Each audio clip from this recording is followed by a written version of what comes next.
Next topic पे बात करते हैं अब वेंटिलेशन डोर। वेंटिलेशन डोर मैंने आपको नहीं पढ़ाया था, वेंटिलेशन डोर पे बात करते हैं।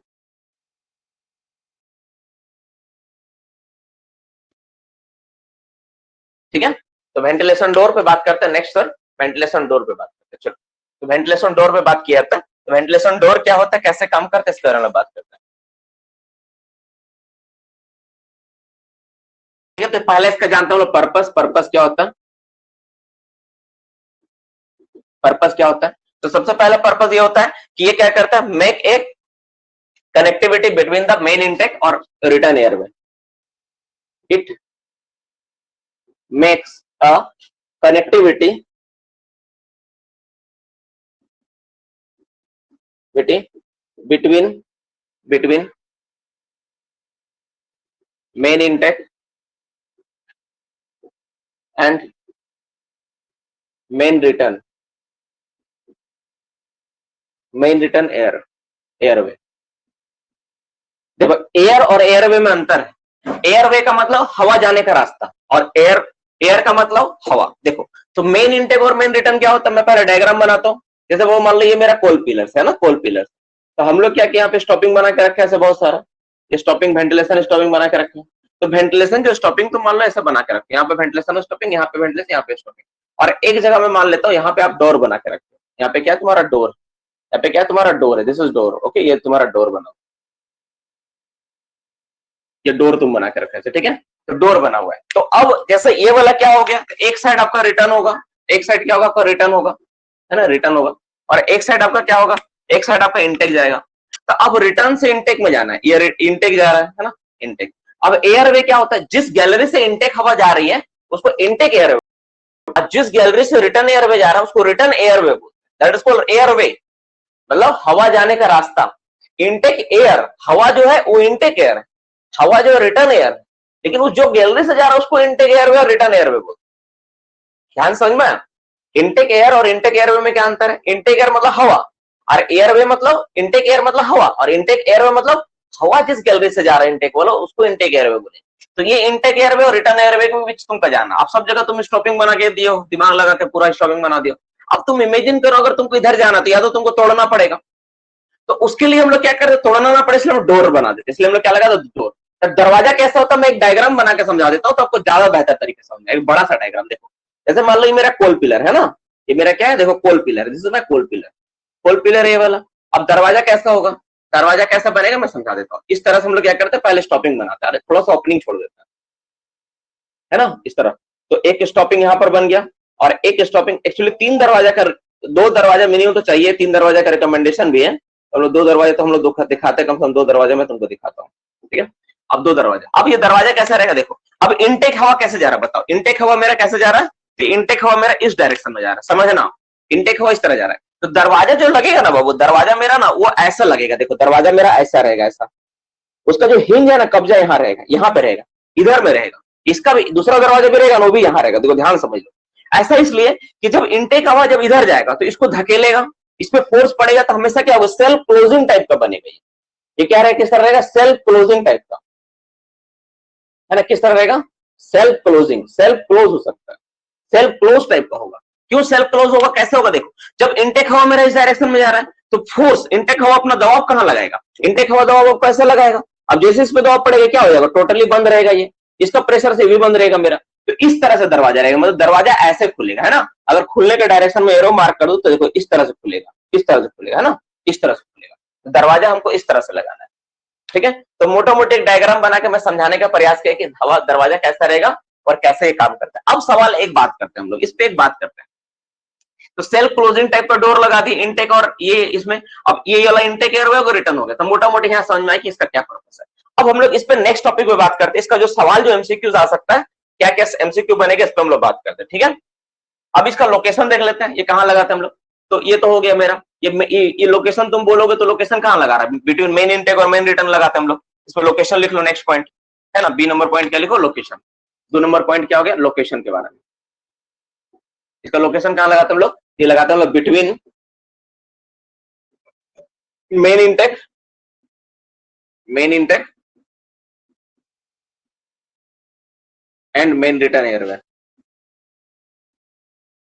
मेन मिटा देता हूं, ठीक है ना। तो मेन रिटर्न एयरवे,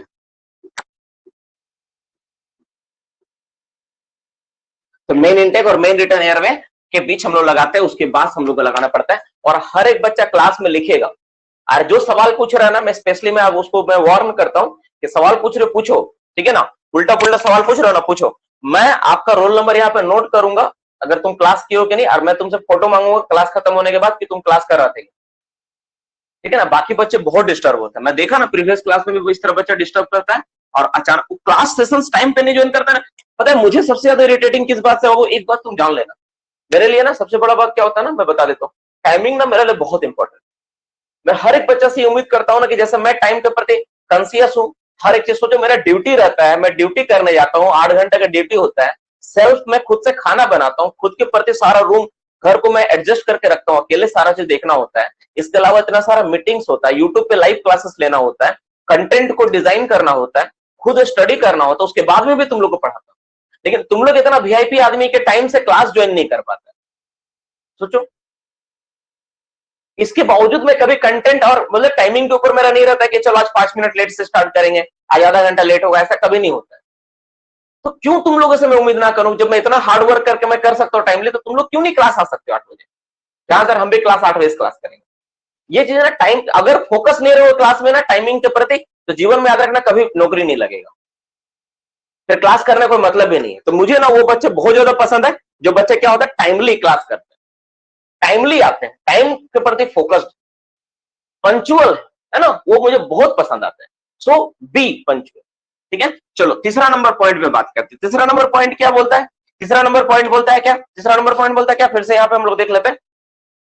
तो ये दूसरा नंबर क्या होगा, कहां लगाता है हम लोग, बिटवीन मेन इंटेक और मेन रिटर्न के बीच लगाता है, ठीक है। और ये कैसा होना चाहिए, किस टाइप का होना चाहिए, इसका टाइप क्या होना चाहिए, मतलब किस तरह से इसका वर्किंग टाइप क्या होगा, टाइप टाइप मतलब किस तरह का ये रहेगा, नॉर्मली यही सवाल है किस टाइप का होगा।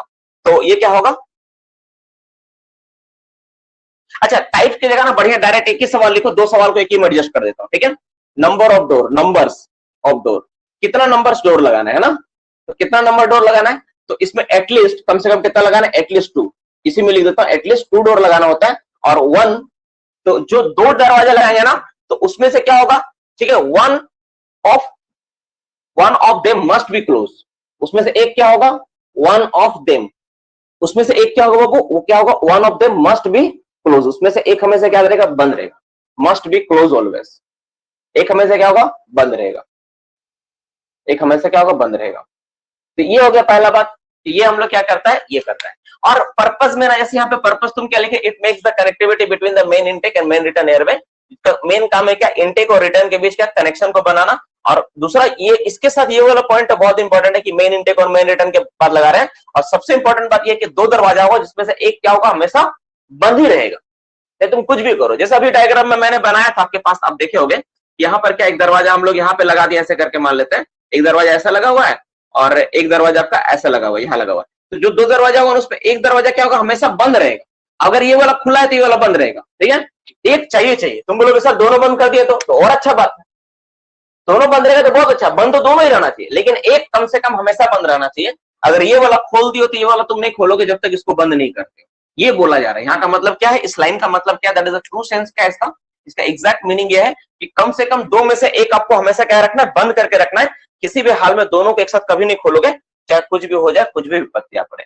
तो हम लोग अभी तक क्या जाने, वेंटिलेशन डोर क्या होता है, मेन इंटेक मेन रिटर्न के बीच लगा होता है, और मेन इंटेक से मेन रिटर्न रास्ता के बीच कनेक्शन के लिए काम होता है, इसका यूज होता है। और तीसरा बात क्या जाने कि इसमें से 2 दरवाजा होता है कम से कम, और ये आपका ये नोट करके आप लिख सकते हो ना कि 3 दरवाजा का रिकमेंडेशन किया गया था from new in the court of inquiry में, 3 दरवाजा का रिकमेंड किया गया था। तो ये आप लिख सकते हो नोट में, ठीक है ना, फॉर रिवर्सिबल वेंटिलेशन अरेंजमेंट, यहाँ पे लिख सकते हो for reversible ventilation arrangement, arrangement, ठीक है। 3 डोर्स नीड, 3 डोर्स नीड। जब रिवर्सिबल वेंटिलेशन आपको अरेंजमेंट करना है तो कम से कम आपको कितना दरवाजा का जरूरत पड़ेगा, 3 दरवाजा का जरूरत पड़ता है। तो ये भी आप इसी में नोट करके लिख लो, इसी के साथ है कि दरवाजा नंबर कितना रहेगा, 2 रहेगा, लेकिन रिवर्सिबल करने में 3 चाहिए आपको। तो 3 पॉइंट आपका हो गया। चौथा पॉइंट हम लोग बात करते हैं, चौथा पॉइंट बात करते हैं। नेक्स्ट क्वेश्चन पे बात करते हैं, चौथा नंबर पॉइंट क्या है, नेक्स्ट क्वेश्चन बोला जा रहा है right the space between the frame of ventilation door and roof side of wall. ये भी चौथा नंबर पॉइंट बहुत इंटरेस्टिंग है। देखो 4 नंबर क्या बोल रहा है, राइट द, ठीक है, राइट द पार्टिंग आपको बताना है, क्या होता है ना पार्टिंग, बिटवीन किसका, between frame of ventilation door, frame of ventilation door and roof और साइड वॉल, जो साइड वाला रूफ है उसके बीच का और जो वेंटिलेशन दरवाजा का फ्रेम है उसके बीच का पार्टिंग कितना होना चाहिए, कम से कम कितना पार्टिंग होना चाहिए। अब ऐसा सवाल क्यों आ रहा है मैं बता दूं। देखो जैसे मान लो ये दरवाजा है, मान लो आपका ये क्या था, ये गैलरी आपका, ठीक है ना, गैलरी में आप दरवाजा लगाने जा रहे हो, तो दरवाजा तुम ऐसा नहीं कर सकते हो कि दरवाजा एक काम किए, दरवाजा इतना बड़ा लगा काट के यहां से लगा दिए, पूरा दरवाजा ऐसा कर सेट कर दिया, ऐसा नहीं चलेगा। दरवाजा आप ऐसे नहीं लगा सकते, आपको क्या करना होगा, आपको यहाँ पे कुछ गैप रखना पड़ेगा, आपको कुछ गैप करके दरवाजा लगाना पड़ेगा ऐसा करके। क्यों, अगर तुम दरवाजा रूफ लेवल पे सटा के लगाओ ना तो लीकेज का चांसेस बढ़ जाएगा, लीकेज होगा, तो लीकेज होने नहीं देना है। डोर का काम है कि कनेक्टिविटी बनाना, लेकिन एयर का कनेक्टिविटी नहीं, आदमी आ जा पाए, आदमी को अलाउ करना उसके अंदर से जाने आने के लिए। तो डोर का काम ये होता है कि डोर क्या करता है, अलाउ करता है आदमी को आने जाने के लिए, कनेक्टिविटी को बनाता है, लेकिन एयर लीकेज को नहीं बढ़ने देगा। तो इसके बीच ना गैप चाहिए, कैसा, साइड से। देखो ये हो गया मेरा डोर का फ्रेम है ना, दरवाजा का फ्रेम हो गया, और ये वाला मेरा क्या हो गया, रूफ हो गया, ये वाला मेरा रूफ हो गया। तो सवाल ये है कि रूफ से दरवाजा का फ्रेम का बीच का गैप कितना होना चाहिए, सवाल यह बोला जा रहा है। तो इसका जवाब क्या हो जाएगा आपका, कम से कम कितना गैप होना चाहिए, एटलीस्ट 25 सेंटीमीटर, एटलीस्ट 25 सेंटीमीटर। और ये 25 सेंटीमीटर गैप केवल यही नहीं होगा, ये 25 सेंटीमीटर गैप इधर भी रहेगा, सब तरफ, साइड वॉल में भी देखो लिखा हुआ है साइड वॉल 25 सेंटीमीटर गैप हर तरफ चाहिए, रूफ में भी चाहिए, साइड वॉल में भी चाहिए, दरवाजे में भी चाहिए, सब तरफ का 25 सेंटीमीटर गैप होना चाहिए कम से कम, ताकि मेरा लीकेज से बच पाए। टू प्रिवेंट द लीकेज, आप नोट के लिए आप लिख सकते हो, टू प्रिवेंट, ठीक है, एयर लीकेज, ठीक है, ये नोट के रूप में आप इसको नोट डाउन कर सकते हो, तो इसके लिए होता है। ठीक है, कुछ बच्चों का मैसेज आया, तब तक मैं देख लेता हूँ। एक लड़का बोल रहा है सर वीडियो अटक रहा है, वेंटिलेशन दरवाजे में फ्रेम और छत और साइड के दीवारें के बीच की जगह। देखो एक लड़का पूछ रहा है, लड़का तुमको जो है ना, कुछ लड़के को जो हिंदी और इंग्लिश में जिसमें डाउट हो रहा है, मैं तो हिंदी समझा रहा हूँ, हिंदी में समझाने के लिए मैं हिंदी का इस्तेमाल कर रहा हूँ, तो हिंदी में जब मैं बोल रहा हूँ तब हिंदी में लिख दो, ठीक है ना, क्योंकि सवाल मोटा मोटी समझना है, पहला बात। दूसरा, एक लड़का बोल रहा है सर वीडियो अटक रहा है, मैंने बार बार बोला था एप्लीकेशन को अपडेट करो, एप्लीकेशन को अपडेट करो, मैंने मैसेज भी किया था, एप्लीकेशन अपडेट नहीं करोगे तो आप कटकेगा, है ना, तो एप्लीकेशन को अपडेट कर लो बाबू, आप कटकेगा नहीं, ठीक है।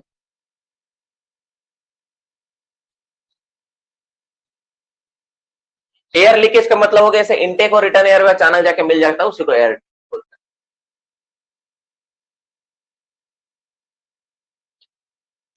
ठीक है, चलो अब नेक्स्ट टॉपिक पे बात करते हैं, नेक्स्ट क्वेश्चन पे बात करते हैं। चलो नेक्स्ट 5वां नंबर पॉइंट पे बात करते हैं। तो फिफ्थ नंबर पॉइंट किससे रिलेटेड, वेंटिलेशन डोर से रिलेटेड 5वां नंबर पॉइंट है, क्या है उस पर हम लोग देख लेते हैं इसमें।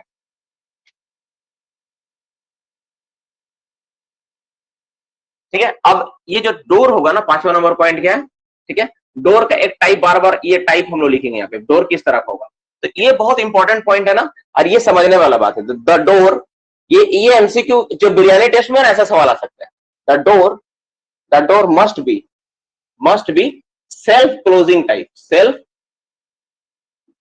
टाइप, जो आपका दरवाजा होगा ना, सेल्फ खुद से बंद होने वाला है होना चाहिए। ठीक है, जो दरवाजा आपका होगा बाबू ध्यान सुनो, जो दरवाजा होगा खुद से बंद होना चाहिए, ऐसा दरवाजा लगाएंगे हम जो खुद से बंद होना चाहिए। ठीक है, ठीक है, तो दरवाजा जो होगा खुद से बंद होने वाला होना चाहिए, खुद से बंद होने वाला होना चाहिए। सुमन, आपके साथ जो प्रॉब्लम हो रहा है बाकी बच्चों के साथ प्रॉब्लम नहीं हो रहा है, तो हो सकता है आपका नेटवर्क इशू, आपको चेक करिए, उसके बाद सब ठीक हो जाएगा। तो दरवाजा क्या होना चाहिए, सेल्फ क्लोजिंग टाइप का होना चाहिए, सेल्फ क्लोजिंग टाइप का होना चाहिए वाला। और ये क्या होना चाहिए, और एंड क्या होना चाहिए, एंड ऑल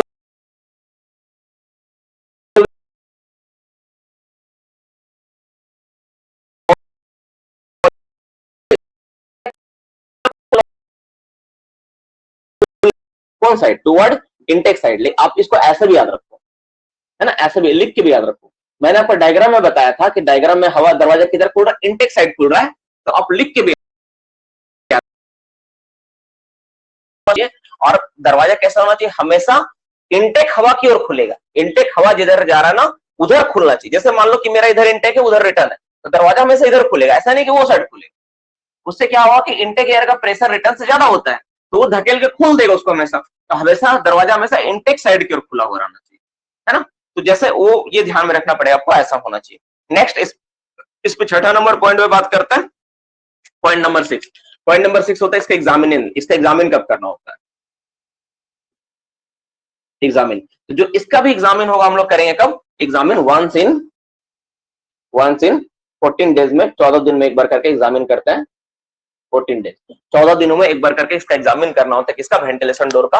हर 14 दिन में एक बार करके इसका एग्जामिन करते हैं। जैसे एयर क्रॉसिंग का करते हैं, वेंटिलेशन डोर का करते हैं, वेंटिलेशन स्टॉपिंग का, सबका 14 डेज ही है। तो 14 डेज में इसका एग्जामिन होगा। तो इस पॉइंट को भी अच्छे से ध्यान से नोट डाउन कर लो और लिख लो कि क्या होता नहीं होता है। तो मोटा मोटी यहाँ तक आप लोगों का पॉइंट हो गया। तो मैं आगे बढ़ता हूँ, टॉपिक को आगे बढ़ाता हूँ, क्योंकि सच में मैं आज कुछ कंटेंट पहले से डिसाइड करके आऊँ कि इतना इतना तो मुझे पढ़ाना ही है। अगर नहीं पढ़ाऊंगा तो खत्म नहीं होगा बाबू सिलेबस, क्योंकि सिलेबस पे ज्यादा फोकस है। इसलिए थोड़ा सा ना मन में से सिलेबस मेरा भी थोड़ा पीछे रहता है ना, हल्का सा चिड़चिड़ापन थोड़ा बैठ जाता है कि क्लासेस थोड़ा फास्ट नहीं जा रही है। क्योंकि देखो सबसे बड़ा बात क्या है ना, एक बात देखो, कमिटमेंट। हमने कमिटमेंट कर चुका हूं कि 6 to 8 मंथ्स में मेरा सिलेबस खत्म करना है। अब देखो नहीं होगा तो मुझे बहुत बुरा लगेगा। आप लोगों को क्या, आप लोग बोलोगे सर 1 महीना और पढ़ा दीजिए, लेकिन मेरा क्या है ना, मेरा एक टारगेट, हम अपना काम को टारगेट लेके करते हैं, कितना करना है तो करना है ना। तो अगर वो नहीं होगा तो मुझे बहुत बुरा लगेगा। आप तो सीधा बोल दोगे सर 1 महीना ज्यादा पढ़ा दिया ना, क्या फर्क पड़ता है, लेकिन मुझे टारगेट है, मुझे उसको उतना टाइम में खत्म करना है, क्योंकि एग्जाम वगैरह भी तो है ना फिर आपका। इसलिए ना थोड़ा सा हल्का सा लगता है ना। और बार बार क्लास में इरिटेटिंग इरिलेवेंट क्वेश्चंस पूछ के ना आप लोग मुझे सच में इरिटेट भी कर देते हैं कि सर आप वही चीज बताइए जो आप उसी में घुमा घुमा के रखते हैं, जबकि वो बहुत छोटा सा चीज है। आप लोग खुद से थोड़ा देखते नहीं हो, क्लास भी नहीं करते, दिस इज नॉट गुड, ठीक है। क्लास जब खत्म हो जाएगा ना तब का सारा सवाल का जवाब आपको मिल जाएगा। क्लासेस को मैंने इतना अच्छा से डिजाइन कर दिया है कि आप ना कोई भी चीज आपका छूटेगा ही नहीं। डाउट सेशन 9:30 बजे के बाद आप कर लो, कोई डाउट हो रहा तो, ठीक है। चलो इसको मैं मिटा देता हूं। Any doubt, if any doubt please ask. नहीं, कम से कम 25 सेंटीमीटर रखना, ठीक है। कम से कम 25 सेंटीमीटर रखना, 25 सेंटीमीटर से कम नहीं रखना। पार्टिंग का कोई जिक्र नहीं है कि कितना पार्टिंग में लगाएंगे, ऐसा कुछ नहीं। सर फ्रेम का थिकनेस भी पूछा है ना, तो हाँ 25 mm का थिकनेस होता है फ्रेम का। जहां इसका फ्रेम का थिकनेस नहीं होता, वो आपका गेट एंड बॉक्स में फ्रेम का थिकनेस पूछता है। विवेक ऐसा सवाल मैंने डोर का बीच का जो डिस्टेंस हम लोग कभी पढ़े नहीं, और आज तक हम लोग ऐसा कभी देखे भी नहीं कि इतना डिस्टेंस पे रखना है, ऐसा नहीं। अगर आपके पास कोई डेटा है तो आप बता दीजिए कि हाँ सर ऐसा कहीं हम पढ़े थे। अगर विवेक आपके पास कोई डेटा है, रोल नंबर 189 कोई डेटा हो तो बता दीजिए। रेगुलेशन में लिखा है फ्रेम का थिकनेस, कितना लिखा है रेगुलेशन में फ्रेम का थिकनेस सौरभ? 25 mm। कितना लिखा हुआ है, मैसेज करो फास्ट। हाँ 25 सेंटीमीटर ही तो है। सुनो एक जो पॉइंट है ना सौरभ, जो बोला यही तो पेशेंट में जो लिखा ना, ये वाला जो पॉइंट है ना, ये दरवाजा जो होगा ना 70-80 डिग्री झुका होता है। ये जो दरवाजा हम लोग जो बनाते हैं ना, ये पॉइंट राइट है। जो दरवाजा होगा ना जो सेल्फ क्लोजिंग टाइप, देखो ये जो बोला ना self closing type, to achieve the self closing type, दरवाजा को सेल्फ क्लोजिंग टाइप जो हम लोग बनाएंगे ना, तो इसके लिए दरवाजा को झुका के रखना पड़ता है। 70-80 डिग्री झुकाते हैं। देखो ये एक पॉइंट था, मुझे लगा कि थोड़ा ये इंपॉर्टेंट नहीं, इसलिए मैं छोड़ दिया। ये जो दरवाजे से देखो यहाँ सेल्फ क्लोजिंग टाइप जब अचीव करना चाहोगे ना, तो सेल्फ क्लोजिंग टाइप को अचीव करने के लिए 7 नंबर में, ठीक है,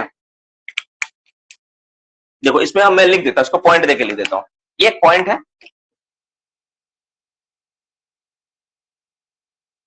देखो ध्यान से, ठीक है। To achieve self closing mechanism, ठीक है। The door must be the door must be tilt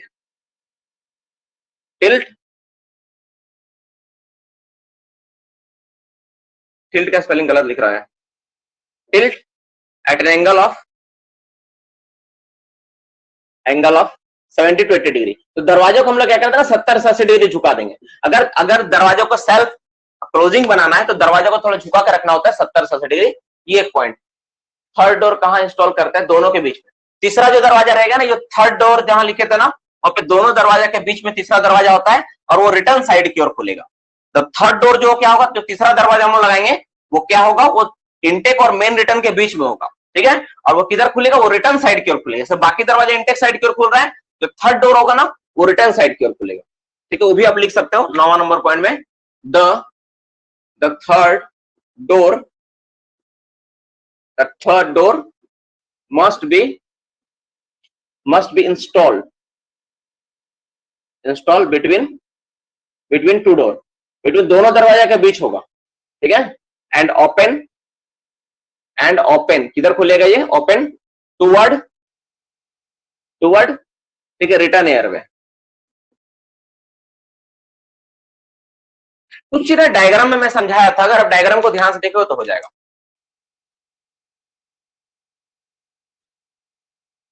टिल्टी होगा,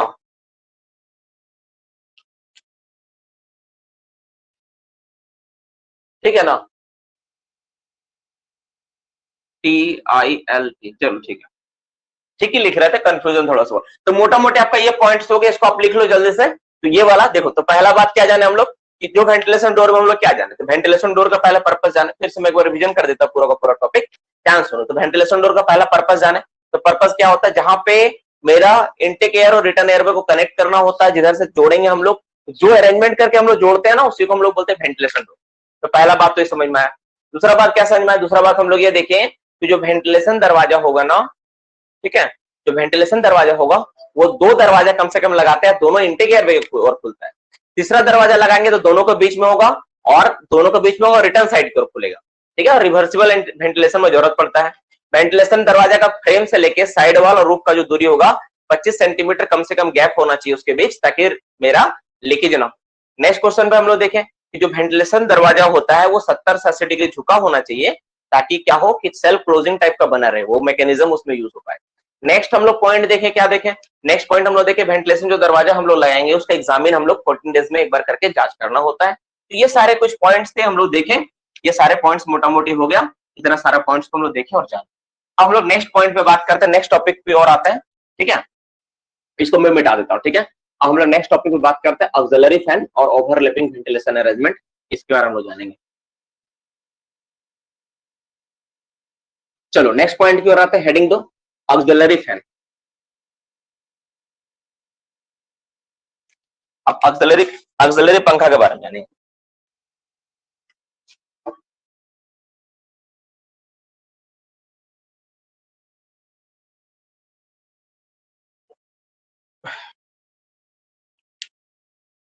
तो सबसे पहला बात क्या है, इसका पर्पस। इसका पर्पस क्या होता है, इसका पर्पस होता है टू वेंटिलेट वन और मोर फेस। इसका पहला तो पर्पस क्या है, इसका पर्पस क्या है, टू वेंटिलेट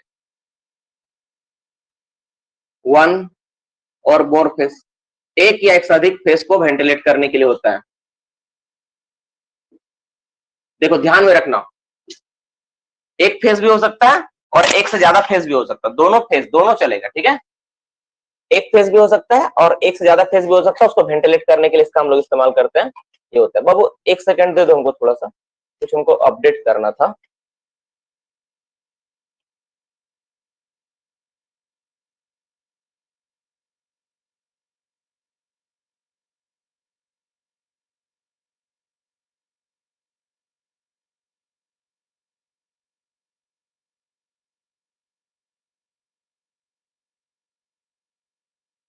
चलो नेक्स्ट क्वेश्चन में हम लोग बात करते हैं, ये वाला हो गया इसका पहला पॉइंट।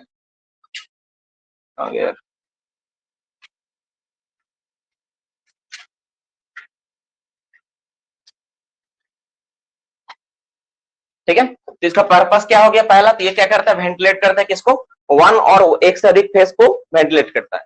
अब इसको किस कंडीशन में लगाएं, इसका कंडीशन क्या है, एक नंबर पॉइंट तो वो, दो नंबर किस कंडीशन में लगाना होता है, क्या कंडीशन इसमें लगाना ही पड़ेगा, इसके अलावा काम नहीं चलेगा, ठीक है। तो कौन सा कंडीशन है जो लगाते हैं, तो when gallery, that is the heading, advance up to 50 metre, when gallery, when heading लिखते हैं पहले हम लोग, HEADING, हेडिंग, ठीक है। हेडिंग को क्या बोलते हैं हम लोग, गैलरी बोलते हैं, gallery advance up to 50 metre. अगर कोई गैलरी, ठीक है, 50 मीटर तक एडवांस हो जाए, अप टू 50 मीटर, 50 मीटर या उससे ज्यादा, 50 मीटर और मोर भी लिख देते ज्यादा अच्छा रहेगा, और मोर 50 मीटर या उससे ज्यादा अगर एडवांस हो जाता है, आगे बढ़ जाता है, तो हम लोग लगाते हैं। जैसे वो मान लो कि एक हेडिंग चला रहा है, लॉन्ग हेडिंग। हेडिंग का मतलब गैलरी होता है, लेकिन गैलरी हेडिंग क्या होता है कि सिंगल हेडिंग होता है, उसमें हम लोग क्या करते हैं, कोई गैलरी अलग से नहीं चला होता है, ब्रांच गैलरी नहीं होता है। तो एक हेडिंग चला रहे हो एकदम डीप साइड की ओर से जा रहे हो, अब इसका जो लंबाई 50 मीटर से ज्यादा हो गया, तब 50 मीटर तक हवा ऐसा फोर्स में नहीं जाएगा, तब तुमको क्या करना होगा, तब तुमको ऑक्सिलरी पंखा लगा के आपको यहाँ से वेंटिलेट करना होगा। एक पंखा लगा दो, उसको डक्ट कर दो ऐसा करके, ठीक है, तो डक्ट करके तुम क्या कर सकते हो, उसको वेंटिलेट कर सकते हो, हवा से उसको वेंटिलेट किया जाता है। तो ऑक्सिलरी पंखा से ये काम होता है, और इसको वेंटिलेट करने के लिए इस्तेमाल होता है, मोटा मोटी ये दो बात हम लोग समझे। नेक्स्ट तीसरा नंबर में बात करते हैं हम लोग, कहाँ इंस्टॉल करेंगे, लोकेशन क्या होगा, तब फिर इसका लोकेशन क्या होगा, तीसरा नंबर पॉइंट, पॉइंट नंबर 3, इसका लोकेशन। लोकेशन कहाँ लगाएंगे, ऑक्सिलरी पंखा लगाएंगे तो कहाँ लगाएंगे लोकेशन। तो क्या कहीं पर भी ऑक्सिलरी पंखा बैठा सकते हैं गैलरी में, नहीं, इसका लोकेशन होता है, कहाँ लगाते हैं हम लोग, द फैन इंस्टॉल्ड 5 मीटर, ठीक है, out by side, the fan must be installed, ठीक है, the fan must be installed, कहां पे इंस्टॉल करेंगे, the first fan must be installed 5 metre out by side, 5 metre out by side, ठीक है, 5 metre out by side from corner of the pillar, from corner of the pillar. देखो ध्यान समझना, जैसे बाबू मान लो कि आपको क्या करना है, आपको फेस को वेंटिलेट करना, कौन सा फेस को वेंटिलेट करना है, तो मैं गैलरी आप एक फेस का इमेजिन करके आपको दिखाता हूँ, तब समझ में आएगा। जैसे मान लो ये मेरा फेस, डायग्राम भी बनाते जाओगे ना साथ में, तो तुम लोग को बहुत फायदा होगा, कभी एग्जाम में ना डाउट नहीं रहेगा, डायग्राम अगर बना के काम करोगे। जैसे मान लो ये फेस को वेंटिलेट करना है, ठीक है, ये फेस को वेंटिलेट करना है, गैलरी में है, इस फेस को वेंटिलेट करने के लिए आपको ऑक्सिलरी पंखा लगाने का विचार किए कि मुझे ऑक्सिलरी पंखा लगाना है, तो ऑक्सिलरी पंखा आप कैसे बैठाओगे उस पर हम लोग चर्चा कर लेंगे। तो ऑक्सिलरी जो पंखा आपका लगेगा है ना, तो ये जो फेस का जो कॉर्नर, देखो ये वाला बोलेंगे इन बाय, मतलब अंदर की ओर, मतलब इन बाय, बाहर की ओर आउट बाय, तो ये कॉर्नर से आउट बाय, बाहर की ओर 5 मीटर की दूरी, यहां से कॉर्नर से कितना मीटर, 5 मीटर, ये जो दूरी कितना 5 मीटर है, 5 मीटर दूरी पर आप क्या करोगे, पंखा लगाओगे, ठीक है, अब उससे डक्ट करके आप क्या करोगे, अंदर की ओर लेके जाओगे। समझ में क्या बोला गया, ये बोला गया, देखो इस तरह से बोला जा रहा है, कॉर्नर से 5 मीटर दूर होना चाहिए, ये कॉर्नर होगा ना, कॉर्नर जो पिलर से उसे 5 मीटर दूर लगाना है आपको, किसको, ऑक्सिलरी पंखा को 5 मीटर दूर पे लगाना है, ठीक है। तो मोटा मोटी यहाँ पे समझ में आ गया क्या लिखा है, लोकेशन क्या होगा, fan must be installed 5 metre out by, 5 metre बाहर की ओर, कहाँ, 5 मीटर आउट बाय साइड, कहां से, from corner of the pillar, corner pillar का जो कॉर्नर, जिस पिलर में आप इंस्टॉल कर रहे हो ना, उसको कॉर्नर से 5 मीटर दूरी पर आपको लगाना है, 5 मीटर दूरी पर आपको इंस्टॉल करना है। तो इस तरह से आप करोगे तब तक होगा, मोटा मोटी ये करना है।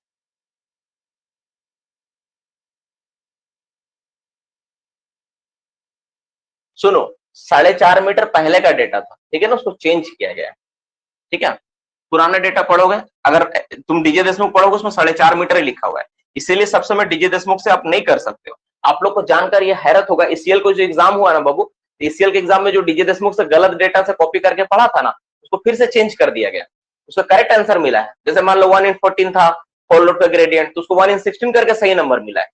ऐसे बहुत सारे बच्चे मेरे कॉन्टेक्ट में है तो मुझे बताया कि सर मेरा 1 नंबर बढ़ा है क्योंकि मैंने उसका गलत आंसर किया था। इवन एक सवाल WCL या किसी एग्जामिनेशन में था, एक्सप्लोसिव वैन का मैक्सिमम स्पीड, तो वन ऑफ माय स्टूडेंट वो मुझे मैसेज किया कि सर मैंने, आपने मुझे पढ़ाया था 40 किलोमीटर पर आवर, मैंने 40 मारा है, क्योंकि सब बच्चा 25 मारा, तो उसको गलत हुआ, 40 किलोमीटर पर आवर सही हो गया उसको, बोला कि सर मेरा 1 नंबर उसमें बढ़ा। ये सही बात है ना। तो आप क्लास को अच्छे से करो, बेनिफिट समझ में आएगा क्या क्या डिफरेंस है। एक्सप्लोसिव वैन का मैक्सिमम स्पीड तुम लोग 25 किलोमीटर ही पढ़ाए, जबकि 40 किलोमीटर भी डेटा है। अब 40 किलोमीटर क्या होता है उस पर तुम लोग पता ही नहीं। चलो नेक्स्ट क्वेश्चन में बात करते हैं, नेक्स्ट पॉइंट में बात करते हैं हम लोग। अब इसको मिटा देता हूं, अब पॉइंट नेक्स्ट पॉइंट पे। ये हो गया आपका ऑक्सिलरी फैन के बारे में। नेक्स्ट पॉइंट क्या है ऑक्सिलरी फैन से रिलेटेड, नेक्स्ट पॉइंट पे हम लोग देख लेते हैं ऑक्सिलरी फैन में क्या है। ठीक है, ये हो गया। अच्छा, अब इसको इंस्टॉल करना है। अच्छा, the distance between the discharge end of duct pipe from face कितना होगा। नेक्स्ट 4 नंबर पॉइंट इसी में लिख देता हूं मैं। 4 number point, the distance between discharge and, discharge मतलब जहां पे, डिस्चार्ज एंड मतलब जहां से डक्ट द्वारा हवा को ठीक है, हवा को रिलीज किया जा रहा है, discharge end of duct pipe, duct pipe, pipe, pipe and face.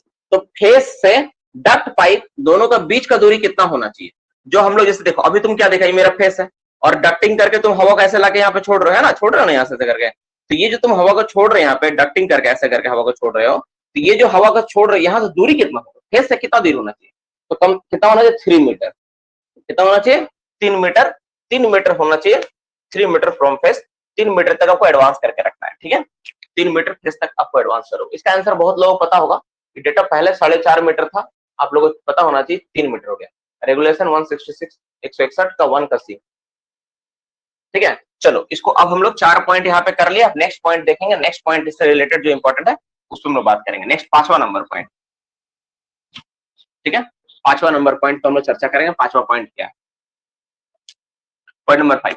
कल क्लास में कोशिश करूंगा बाबू कि जितना भी इसमें जितना भी एक्सेसरी से रिलेटेड सवाल है ना, आज तो खैर खत्म नहीं हो पाएगा, बहुत सारे पॉइंट्स है, तो कल कोशिश करूंगा कल कम से कम पूरा को पूरा वेंटिलेशन का पार्ट है ना खत्म हो जाए, आप लोग के लिए एसेसरीज खत्म हो जाए, ड्यूटीज वगैरह जितने भी चीजें ना सब खत्म करने का मैं प्रयास करूंगा कल का क्लास में, आज सच में नहीं खत्म हो पाएगा, बहुत बड़ा है।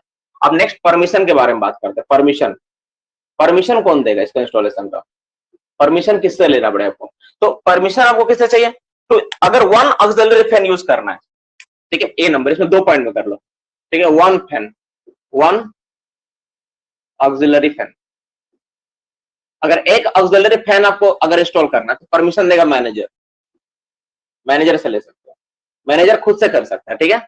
और अगर मोर देन अगर 1 करना है, जैसे 2 करना है, ठीक है, अगर 2 करना है, ठीक है, मोर देन 1 करना है तो सीधा परमिशन लेना पड़ेगा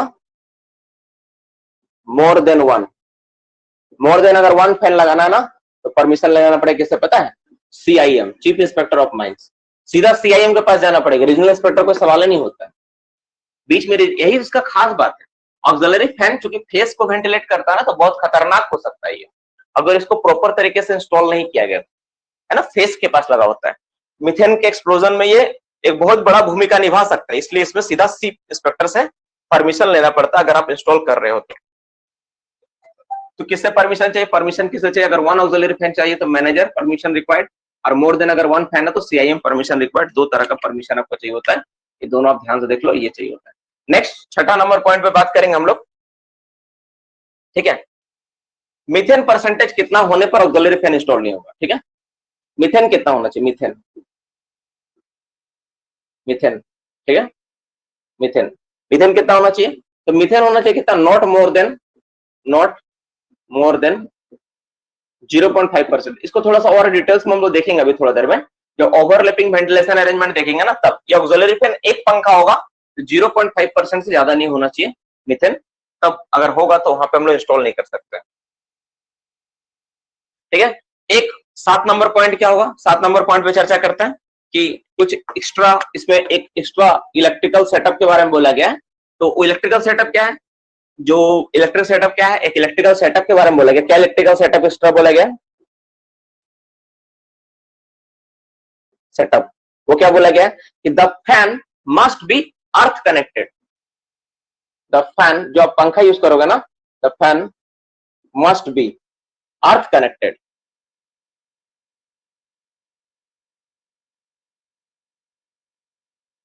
जो आपका पंखा होगा ना वो मस्ट अर्थ कनेक्टेड होगा, पंखा आपका अर्थ से जुड़ा हुआ रहेगा, तो ये आपको होना चाहिए, ये आपके लिए बहुत इंपॉर्टेंट है। 8वां नंबर पॉइंट पे बात करते हैं,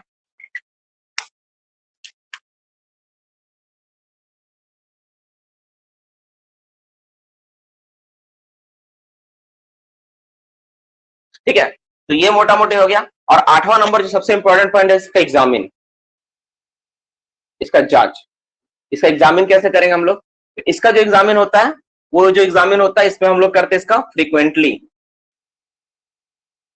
फ्रीक्वेंटली मतलब बाबू, फ्रीक्वेंटली मतलब जब, तुरंत तुरंत, ऐसा नहीं है कि लगा दिए 7 दिन के बाद जांच करेंगे, मतलब एनी टाइम कभी भी हो सकता है, एनी टाइम कभी भी कर सकते हैं, फ्रीक्वेंट तुरंत तुरंत करेंगे, फास्ट फॉरवर्ड, फ्रीक्वेंटली मतलब एनी टाइम नहीं है, मतलब तुरंत है ना, मतलब क्षणिक, क्षणिक होता है, फ्रीक्वेंटली के लिए फ्रीक्वेंटली बोलना अच्छा है, तुरंत करना है। B26 कर लो,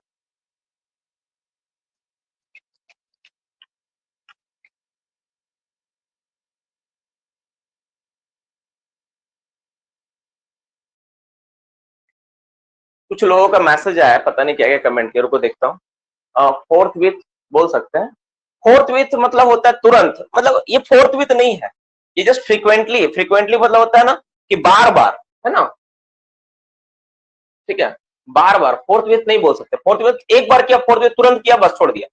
फोर्थ विथ नहीं, फ्रीक्वेंटली है। फ्रीक्वेंटली ही सबसे अच्छा वर्ड है ना। यहाँ फ्रीक्वेंटली को तुम क्या बोल सकते हो, बार बार हिंदी में बोल सकते हो। परफेक्ट वर्ड फ्रीक्वेंटली ही सबसे अच्छा है, ठीक है। रेगुलरली भी बोल सकते हो। रेगुलरली भी एक इंटरवल को दिखाता है, 7 दिन 8 दिन, लेकिन फ्रीक्वेंटली मतलब तुरंत तुरंत होता है ना। फ्रीक्वेंट चेक करना, जैसे मान लो कोई आदमी अगर है, मान लो उसको वेंटिलेटर पे रख दो, वेंटिलेटर आदमी सांस ले रहा था, ठीक से चल रहा है, लेकिन उसको फ्रीक्वेंटली चेक करना होता है। रेगुलरली मतलब 7 दिन के बाद चेक करोगे क्या, ऐसा नहीं होता। लगातार, हाँ लगातार होता है।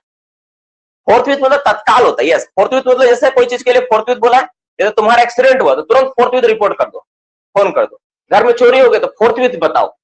कोई तुम देखा किसी तरह का अपराध करते हुए घटना, तो तुम फोर्थ विथ बताओ, नहीं बताएगा तो तुमको मारेगा वो लोग। तो ये फोर्थ विथ होता है। तो मोटा मोटी ऑक्सिलरी फैन से रिलेटेड ये सिस्टम आपको समझ में आया। यहाँ पे ऑक्सिलरी पंखा क्या होता है। अब हम लोग इससे रिलेटेड हम लोग नेक्स्ट एक टॉपिक और जानेंगे इसी से related, that is the overlapping ventilation arrangement, जो ऑक्सिलरी पंखा का सेकेंडरी पार्ट। ऑक्सिलरी पंखा का एक सेकेंडरी पार्ट होता है ओवरलैपिंग वेंटिलेशन अरेंजमेंट। वो क्या होता है इस पे हम लोग चर्चा करेंगे अभी के क्लास, ठीक है। ओवरलैपिंग वाला क्या होता है, ये मतलब फ्रीक्वेंटली मतलब जब जरूरी हो तब नहीं, जब जब मौका मिले तब, ठीक है ना। जब मौका मिले तब, जब मौका मिले तब, जब मौका मिले, जब भी मौका मिले आपको जांच करो। जैसा को पता चले तुरंत जांच करो, बार बार जांच करो, देखते रहो उसको, ठीक है। चलो, ये हो गया मोटा मोटी। और कोई सवाल इसमें किसी का? 8 पॉइंट ही था, इसमें और कोई सवाल है बाबू ऑक्सिलरी फैन से? एयर क्रॉसिंग का ग्रेडियंट कितना होता है? देखो, अब वीडियो में बताया पर यार आप देखना, उसमें समझ में आ जाएगा। कितना वोल्टेज चाहिए सर? 550 वोल्ट से चलता है। 7 नंबर पॉइंट कोई बोल रहा है, 7 नंबर इलेक्ट्रिकल सेटअप। देखो, फैन को ना अर्थ कनेक्टेड रखते हैं एक्चुअली बाबू। ये क्या होता है ना, मैं समझा देता हूँ। जो पंखा होता है ना, पंखा पंखा को क्या होता है ना, हम लोग अर्थिंग करके रखते हैं। अर्थिंग करके फेस से कनेक्ट रखता है। ऐसा इसलिए होता है डियर स्टूडेंट्स कि जैसे मान लो कि जो पंखा है ना, अर्थिंग कनेक्टेड नहीं रखोगे तो उसमें इलेक्ट्रोस्टैटिक चार्ज जनरेट हो सकता है। पंखा कंटिन्यू रोटेट कर रहा है, इलेक्ट्रोस्टैटिक चार्ज जनरेट होगा, तो चार्ज के कारण क्या होगा ना, उसमें इलेक्ट्रिकल स्पार्क जनरेट होगा और मीथेन को ये क्या कर सकता है, मीथेन को इग्नाइट कर सकता है। So it is very danger. तो इसीलिए हम लोग क्या करते हैं, इसको अर्थ कनेक्टेड रखते हैं ताकि इसमें लीकेज वगैरह ये हो। तो ये हो गया मोटा मोटी बात। हम लोग नेक्स्ट टॉपिक में बात करेंगे ओवरलैपिंग वेंटिलेशन अरेंजमेंट, इसी का पार्ट 2 है। ये जो ऑक्सिलरी पंखा भी तुम पढ़े ये तुम्हारा पार्ट 1 था। अब इसी का पार्ट 2 पढ़ते हैं हम लोग, और ये क्यों करना होता है मैं समझा देता हूँ, समझ में आ जाएगा। देखो जैसे क्या होता है, मान लो एक गैलरी है, पहले समझाते हैं फिगर टू क्या। देखो जैसे मान लो एक मेरा गैलरी है, सिंपल एक गैलरी है, ठीक है। देखो एक गैलरी मेरा ऐसा, ठीक है। अब ये गैलरी में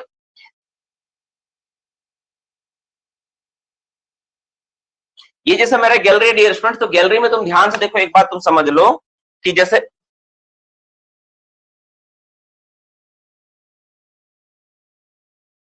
नहीं, कभी भी शिफ्ट में जाकर ना उसको जांच कर सकते हो, उस पर बाद में चर्चा करेंगे, अब उसको हटाओ। बोले ना फ्रीक्वेंटली मतलब तुरंत तुरंत, जैसे तुम गया एक बार वहां से पार हुआ चेक कर लिया, फिर वहां से गया कोई आदमी चेक कर लिया, फिर कोई गया चेक कर, ऐसा उसको कोई टाइम टेबल नहीं। फ्रीक्वेंटली मतलब कोई भी आदमी पार हुआ देखते हुए गया, बस वही बात है फ्रीक्वेंटली का मतलब, ठीक है ना। देखो अब यहाँ पे हम लोग बात करते क्या, कोई गैलरी है, ये गैलरी में रहोगे जैसे, है ना, गैलरी है। अब मान लो कि एक गैलरी मेरा 50 मीटर लंबा था, तो ठीक था कि 50 मीटर था तो तुम एक फन से कर दिए। लेकिन अगर मान लो बाबू पंखा, एक गैलरी का लंबाई कम से कम मेरा मान लो 400-500 मीटर हो गया, 400 मीटर लंबा चला गया, तब एक पंखा से काम नहीं चलेगा। अगर तुम एक पंखा लगाओगे ना ऐसे करके, तब इसको वेंटिलेट नहीं कर पाएगा। तब तुमको कम से कम कितना पंखा लगाना पड़ेगा, कम से कम तुमको 2 पंखा लगाना पड़ेगा। तो एक पंखा जो हवा को फोर्स करेगा, और एक पंखा जो हवा क्या करे, खींचेगा। एक पंखा क्या करे, हवा को खींचेगा। एक पंखा क्या करे, हवा को खींचेगा। 2 पंखा चाहिए, ध्यान देखो। एक पंखा क्या करे, हवा को फोर्स करे, एक पंखा क्या करे, हवा खींचेगा। तो एक पंखा जो हवा को फोर्स करेगा, ठीक है, और एक पंखा क्या करे, हवा को खींचेगा। ये 2 तरह का पंखा हमको लगाना पड़ेगा, 2 तरह पंखा हम लोग को लगाएंगे।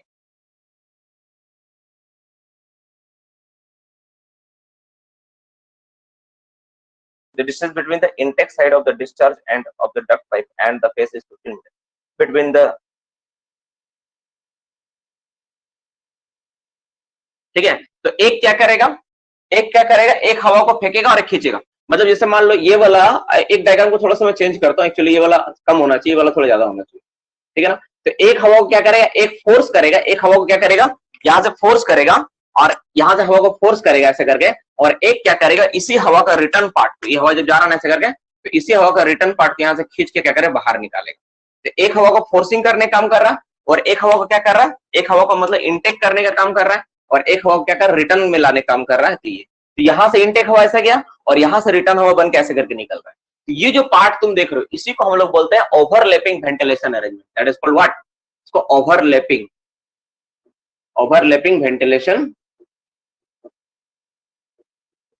Ventilation system. तो ओवरलैपिंग वेंटिलेशन सिस्टम मतलब क्या होता है कि दो पंखा का जरूरत पड़ता है, एक पंखा हवा खींच रहा है और एक ये, ठीक है। अब हम लोग इसी में छोटा छोटा चीज को तुमको लिख देता हूं, मैं बता देता हूं। जैसे ये वाला क्या है, ये इनटेक एयर के लिए यूज हो रहा है, इनटेक एयर का, ठीक है। इनटेक एयर तुम लोग डायग्राम में लिखो, डायग्राम बना बना के लिखो, है ना, डायग्राम बना बना के इनटेक एयर। और ये क्या होता है, ये किस तरह का डक्ट, इसको बोलते हैं डक्ट पाइप, डक्ट पाइप। ये डक्ट पाइप होगा वो, जो डक्ट पाइप आप देख रहे हो ना, ये दो तरह का होता है, एक होता है फ्लेक्सिबल और रिजिड। ये वाला आपका फ्लेक्सिबल चलेगा, फ्लेक्सिबल चलेगा, फ्लेक्सिबल भी हो सकता है, रिजिड भी हो सकता है, दोनों हो सकता है। लेकिन जो रिटर्न में होगा, ये रिटर्न डक्ट पाइप है ना, रिटर्न है यार इसमें, रिटर्न है ना। तो ये वाला जो डक्ट पाइप होगा ना, return duct pipe, duct pipe, ये हमेशा क्या होगा डियर स्टूडेंट्स, ये रिटर्न डक्ट पाइप हमेशा रिजिड ही होगा, रिजिड ही चलेगा, रिजिड ही चाहिए। क्योंकि देखो अभी खींच रहा है, पर्दा का तुम दे दिया। अच्छा, रिजिड और फ्लेक्सिबल में क्या अंतर मैं बताता हूं। मान लो तुम पर्दा का बनाए, जैसे आटा चक्की में तुम जाते हो तो पीसते वक्त हवा जाता है ना, तो वो क्या होता है, फ्लेक्सिबल होता है। अब तुम यहाँ पे दे दोगे तो सिकुड़ जाएगा, ये खुला हुआ क्यों रहेगा, तो सिकुड़ जाएगा। तो यहाँ पे तुमको रिजिड टाइप का देना पड़ेगा, मतलब जैसे ड्रम होता है ना, ड्रम का ऐसा एक मोटा मोटी लमसम साइज का एक डक्ट पाइप देना पड़ेगा, पंखा से कनेक्ट करना पड़ेगा, ताकि जब खींचे तो सिकुड़े नहीं। ये खींचेगा, पंखा यहाँ लगा हुआ ना, पंखा यहाँ नहीं, मेरा पंखा यहाँ है, तो खींचेगा तो सिकुड़ ना जाए, इसलिए रिजिड टाइप का डक्ट पाइप लगाना होगा। और ये इनटेक है, मतलब क्या है, ये एक तरह से यहाँ से क्या हो रहा है, एयर डिस्चार्ज कर रहा है ना, एयर क्या हो रहा है, यहाँ से एयर डिस्चार्ज हो रहा है, डिस्चार्ज। और यहां से क्या हो रहा है, एयर, यहाँ पे एयर रिसीव हो रहा है ना, एयर क्या हो रहा है, एयर रिसीव हो रहा है, ठीक है। तो रिसीविंग एंड है और ये डिस्चार्ज एंड है, तो दो तरह से हो रहा है। और ये मेरा क्या, ये आपका फेस है। तो ये सब चीज को अच्छा से समझ लो, ये पंखा और ये पंखा, दो पंखा लगा हुआ है, ये दो पंखा चाहिए मुझे ये वेंटिलेशन करने के लिए। तो अब हम लोग एक एक करके इसका डेटा को लिखेंगे, एक एक करके इसके बारे में जानेंगे, सारा का सारा पॉइंट को देखेंगे। अब मेरे लिए दो चैलेंज है, पहला ये है कि मैं डायग्राम मिटाऊंगा तो फिर मुझे बनाना पड़ेगा। अब दूसरा पॉइंट ये भी है कि अगर लिखूंगा, मिटाऊंगा नहीं तो फिर बनाऊंगा कैसे, है ना। तो मैं कोशिश करता हूं कि दोनों को मैनेज करते चला जाए इसके बारे में, ठीक है। तो इसका पर्पस क्या होता है, पहले हम लोग पर्पस को जानेंगे। तो साइड में मैं काम करता, कोशिश करता हूँ कि साइड में मैं लिखता चलूं और समझाता भी जाऊं, ठीक है नहीं, साइड में मैं लिखता भी जाऊं और समझाता भी जाए, आपको ज्यादा बेहतर होगा, ज्यादा स्पेस तो नहीं है, ठीक है। तो पहला इसका हम लोग जानते हैं पर्पस, ठीक है। इसका पर्पस क्या है, पर्पस एक एक पॉइंट करके लिखेंगे, करके डायग्राम एक्सप्लेन करें, ठीक है। पर्पस, तो ये क्या करता है, इसका कब यूज करता है, टू वेंटिलेट, इसका क्या होता है, टू वेंटिलेट लॉन्ग हेडिंग, ठीक है, to ventilate long heading, long heading जो होता है उसमें वेंटिलेट करते हैं, लॉन्ग हेडिंग। लाइक ब्रैकेट में क्या, जैसे गेट रोड आपका हो गया, गेट रोड का नाम सुनो, गेट रोड लॉन्ग वॉल में यूज होता है ना, gate road, main gate, tail road, gate, वैसा लॉन्ग हेडिंग, कॉमा, ड्रिफ्ट, अगर कहीं ड्रिफ्ट चल रहा है उसको भी वेंटिलेट करने के लिए इसका इस्तेमाल होता है। तो लॉन्ग हेडिंग ड्रिफ्ट में जब वेंटिलेट करते हैं हम लोग, तो हम लोग किसका, ओवरलैपिंग वेंटिलेशन सिस्टम का इस्तेमाल करते हैं। अब ऑक्सिलरी पंखा तो रहता ही है, लेकिन ओवरलैपिंग वाला चाहिए तो ज्यादा बेहतर होगा इसके। तो पहला बात समझ में आया। अच्छा, अब इसको कहां लगाएंगे, इसको लोकेशन क्या होगा, लोकेशन किस लोकेशन पे इसको इंस्टॉल करेंगे। तो जो बोथ फैन होगा, बोथ फैन